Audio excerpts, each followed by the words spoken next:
La nostra idea è proprio quella di far partire due cortei, uno dalla terraferma e uno da Venezia Isola, e incontrarci poi sul Ponte della Libertà. Quindi bloccarlo sostanzialmente. Assolutamente. Bloccare il Ponte della Libertà partendo da Venezia e Mestre con una doppia manifestazione di comitati, associazioni, sindacati, partiti politici e altre realtà del territorio.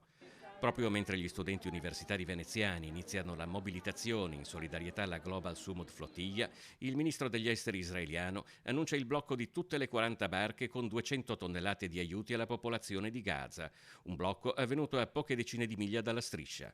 La provocazione è finita, dice Tel Aviv, nessuno ha raggiunto la costa. La risposta a Venezia sarà la partenza alle 9 di domani mattina di due cortei da Campo Santa Margherita e dalla stazione di Mestre allo slogan di Blocchiamo tutto. Il blocco significa bloccare gli snodi nevralgici del nostro paese, quindi noi a Venezia abbiamo il Ponte della Libertà, per esempio, che è un luogo fondamentale appunto per tutta quella che è la circolazione e il collegamento che abbiamo con la terraferma, quindi bloccare il Ponte della Libertà per noi significa mettere veramente in crisi quello che è la viabilità del nostro territorio.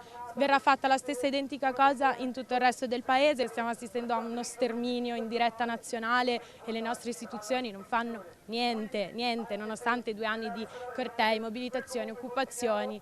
E la Global Smooth Flotilla sicuramente ci ha dato un bello scossone. Lo sciopero generale indetto da CGIL e USB a livello nazionale è ritenuto illegittimo dalla Commissione di garanzia sugli scioperi perché senza preavviso, ma è stato confermato dai sindacati. A partire dalla grossa manifestazione al Lido di Venezia, i movimenti universitari sono parte integrante di una mobilitazione che in queste settimane ha raccolto in città un consenso crescente. Noi siamo partite interrompendo le lezioni universitarie perché, come abbiamo sempre detto, se bloccano la Global Smooth Flotilla allora noi avremo bloccato tutto. Questo è avvenuto ieri sera. All'università non si fa lezione oggi. Si fa lezione nel senso che la giornata di sciopero effettivamente sarà domani, quindi noi ci auspichiamo che domani effettivamente le aule universitarie siano vuote.